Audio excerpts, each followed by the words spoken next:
안녕하세요. 아트살롱에 오신 것을 환영합니다.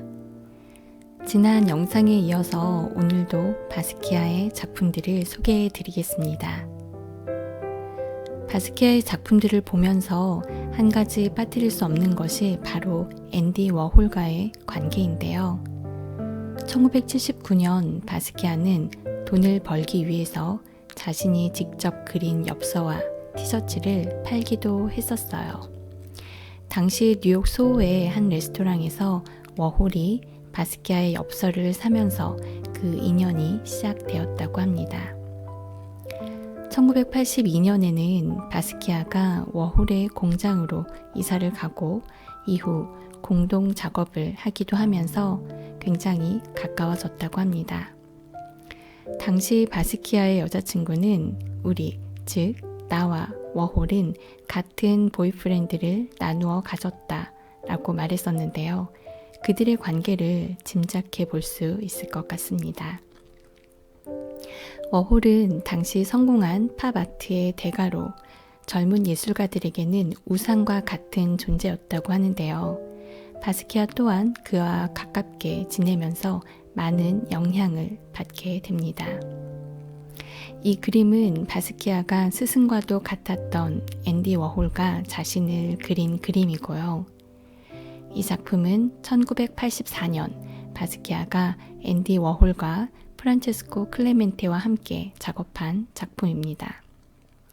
바스키아가 자화상을 그린 옆에 클레멘테가 자화상을 그리고 클레멘테의 아내 알바를 글자로 표기했어요. 워홀은 세탁기와 제너럴 일렉트릭사 로고를 오른쪽에 그려 넣었다고 합니다. 1985년 9월에는 토니 샤프라즈 화랑이 바스키아와 워홀이 공동으로 그린 그림 16점을 소개했는데요.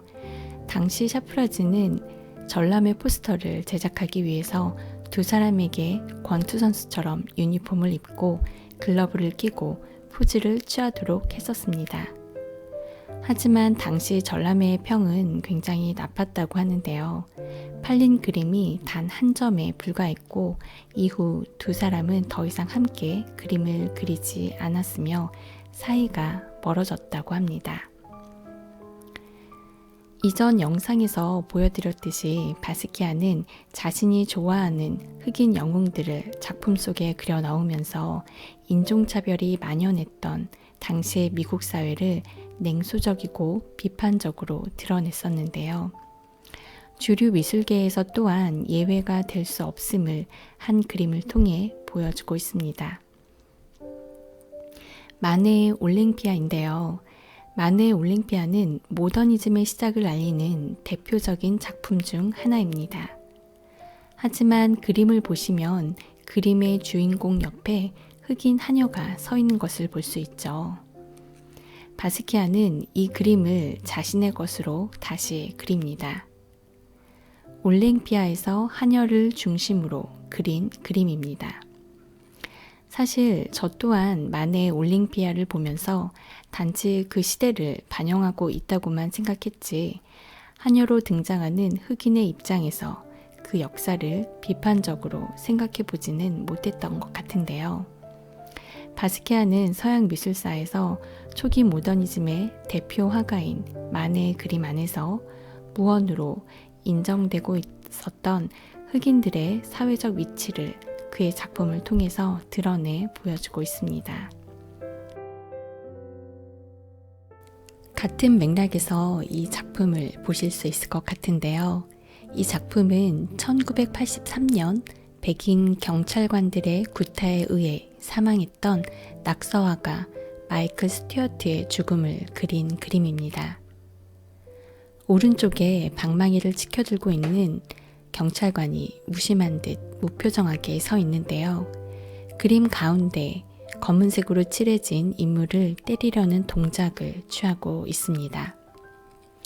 왼쪽에 또 다른 붉은 얼굴을 한 경찰관은 소리를 지르는 듯 혹은 즐겁다는 듯 그 검은 인물을 향해 방망이를 치켜들고 있죠. 가운데 검은 인물의 머리 위에는 성자의 표시 혹은 죽음의 상징으로 보이는 둥근 테를 그려 넣어서 인물의 죽음을 암시하고 있는데요. 작품의 제목을 통해서 그 인물이 당시 백인들의 구타에 의해 사망했던 마이클 스튜어트라는 것을 알 수 있습니다. 바스키아의 작품에서 죽음에 대한 표현들은 다른 사람들의 죽음을 묘사하는 것으로부터 시작해서 동물이나 자기 자신의 자아가 분열되는 듯한 표현들로 후기의 작품으로 갈수록 더 직접적인 암시를 제시하고 있습니다. 이 그림은 바스키아가 1981년에 그렸던 그림인데요. 윤곽만 그려진 후광이 있는 흑인이 손은 가슴 가운데 포갠 채 캔버스의 중앙에 서서 두려움을 나타내고 있습니다. 그리고 흑인들이 사는 미개 지역의 환경을 죽음으로 묘사하고 있는데요. 흑인들에게 사회가 주는 위협을 극적으로 나타내고 있는 것 같습니다. 바스키아의 후기 작품들에서 해골, 두개골의 형상이 많이 보이는데요. 이는 바스키아의 죽음에 대한 강박관념의 증거라고 보고 있습니다. 이 그림은 1988년 그가 사망하기 전에 그렸던 마지막 그림 중 하나입니다. 죽음의 올라타기라는 제목의 작품이에요. 레오나르도 다빈치의 우화적인 드로잉에서 가져온 그림인데요. 죽음을 나타내는 해골 위에 걸터 앉은 흑인 인물을 마르고 엉성하게 윤곽선으로 묘사하고 있습니다. 올리브 그린색을 바탕으로 갈색의 인물이 팔과 무릎의 뼈가 따로 움직이는 인간 해골의 등에 타고 있는 모습이죠. 바스키아 자신의 불확실한 육체적, 정신적인 상태를 표현하고 있는 것 같습니다. 삶의 마지막을 강하게 암시하면서 실제로 죽음에 올라타고 있는 것 같은 자신을 나타내고 있는 것은 아닐지 생각해 봅니다. 나는 알 듯 모를 듯 하고 지식인의 냄새를 풍기는 미니멀한 그림과는 다른 그림을 그리려 한다. 나는 사람들이 내 그림을 보고 그림 뒤에 담겨 있는 감정을 금방 느낄 수 있게 아주 직접적인 그림을 그리고 싶다. 나는 내가 좋아하는 낱말들을 되풀이하여 베끼거나 도표들을 그린다.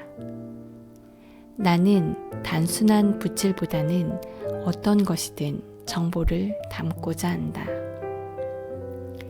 바스키아가 생전에 자신의 작품에 대해 했던 말인데요. 그가 어떤 마음으로 작품들을 그려나갔는지 알 수 있을 것 같아요. 바스키아는 1988년 그의 나이 27에 심각한 약물 중독으로 생을 마감하게 되죠. 젊은 나이에 삶을 마감한 그가 너무나 안타깝기만 한데요. 여전히 인종차별이 존재했던 미국의 중심가에서 그 사회를 날카롭게 반영하고 낙서화라는 회화 방식으로 소수 민족에 대한 억압과 사회의 시선들을 작품으로 표현했던 바스키아. 그가 거리의 그래피티 예술가에서 세계적인 스타가 되기까지 그의 삶과 예술을 함께 감상해 보셨습니다.